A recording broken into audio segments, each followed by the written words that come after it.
ଜିଦିଟା କେତେବେଳେ ଭଲ କେତେବେଳେ ଖରାପ। ଆଜିର ଜିଦିଟା ମହଙ୍ଗା ପଡ଼ିଗଲା। ଭୂମିକୁ ଖେଳିବାକୁ ପଠେଇ ଆମେ ସ୍ୱାମୀ ସ୍ତ୍ରୀ ବାହାରିଲୁ ମାର୍କେଟ ପାଇଁ, ସ୍ୱାମୀଙ୍କ ସହ ମାର୍କେଟିଂ ପାଇଁ। କାହିଁକି ନା ମୁଁ ଟିକେ ଭଲ ପରିବା ବାଛେ ନା, ବେଶୀ ଆଣିପାରିବେନି ବୋଲି ମନା କରୁଥିଲେ, ବେଶୀ ଆଣିନିଏ ବୋଲି ମୋତେ ନେଉନଥିଲେ। ଜିଦି କରିବା ଆସିଛି, ଗଣେଶଙ୍କୁ ଏଠି ଦେଖି ରହିଗଲି ଆଉ ପ୍ରଣାମ ଟିକେ ଜଣେଇଦେଲି। ତାପରେ ଚାଲିଲି ତ ମାର୍କେଟିଂ ପାଇଁ। ସତେଜ ପରିବା ଦେଖି ତ ମନ ଖୁସି ହେଇଗଲା, କିନ୍ତୁ ମୋ ନଜର ଯାଇ ପଡ଼ିଲା ମିକ୍ସଚର ଉପରେ। କାହିଁକି ନା ମୁଁ ମିକ୍ସଚର ଲୁଭି ନା। ବ୍ୟାଗର ସମସ୍ତ ଭାର ନେବି କହି ଭଲ ଭଲ ପରିବା ଦେଖି ବାଛି ନେଲି। ଆଉ ସେ କହିଲେ ବେଶୀ ବାଛନି, ହାତ ଖଣ୍ଡିଆ ହେଇଛି ବୋଲି ଭୁଲି ଯାଇଛ କି? ମୁଁ କହିଲି ମୁଁ ଅଛି ନା, ମୁଁ ହିଁ ନେଇକି ଯିବି। ଏଇ ଦେଖ ନଜର ପଡ଼ିଲା ରଙ୍ଗୀନ ପଙ୍ଖାଟି ଉପରେ, ଯେଉଁଟା କି ପବନରେ ଘୁରୁଥିଲା।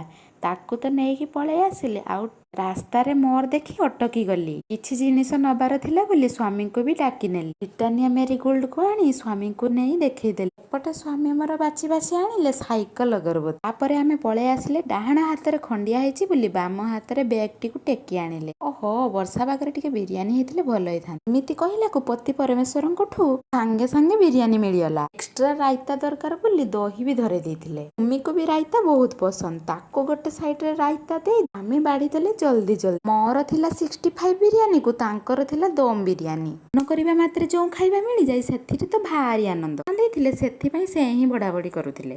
ବର୍ଷା ପାଗରେ ବିରିୟାନୀକୁ ଦେଖି ମନଟା ତ ପୁରା ଖୁସି ହେଇଯାଇଥିଲା। ସ୍ୱାମୀ ମୋର ବାଡ଼ି ବୁଡ଼ିକି ଦଉଛନ୍ତି, ମନଟା ପୁରା ଭାରି ଖୁସି ହେଇଛି।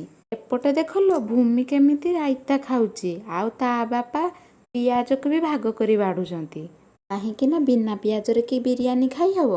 ବିରିୟାନୀକୁ ପିଆଜ ରାଇତା, ଏ ସଂଯୋଗ କ'ଣ ଭଗବାନ କରିଛନ୍ତି? ଏ ଲୋକମାନେ ହିଁ ବେଶୀ ସ୍ୱାଦିଷ୍ଟ ପାଇଁ ଖାଉଛନ୍ତି। ଆଉ ଡେରି କରିହବନି, ମୁଁ ବି ଯାଇ ଥାଳି ପାଖରେ ବସିଗଲି। ଏଇଠି ରହିଲି, ଲାଇକ୍ ସେୟାର ସବସ୍କ୍ରାଇବ କରିଦେବେ।